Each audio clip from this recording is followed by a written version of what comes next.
Alright guys, sa mapagpalang araw sa inyong lahat, meron tayong reaction video dito kay Rob Trip.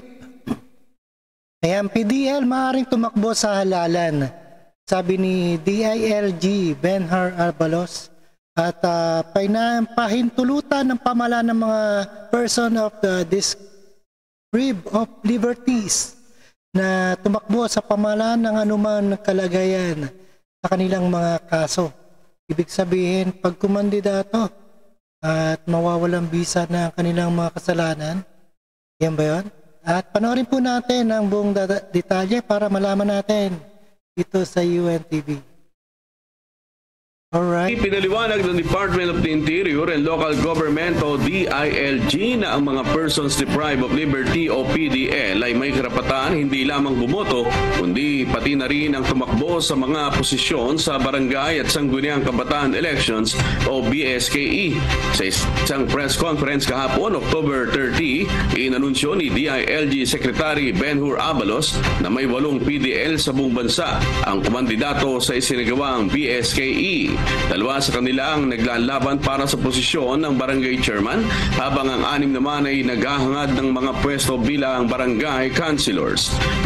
Alright, may tumakbo pala na 8 kandidato. Ipinunto ni Abalos na pinahihintulutan ng pamahalaan ng mga PDL na tumakbo anuman ang kalagayan ng kanilang mga kaso.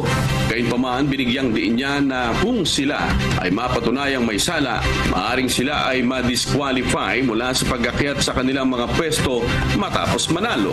Pakinggan po natin ang pahayag ni DILG Secretary Benjamin Benhur Abalos Jr.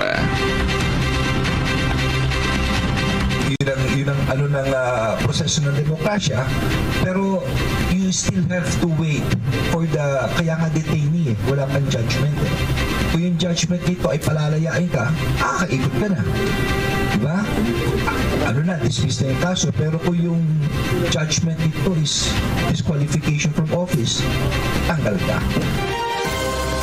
Alright, napakinggan po natin ang ating latest news dito sa UNTV.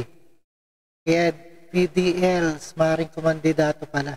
At maraming salamat sa inyong lahat. And peace out. Thank you guys.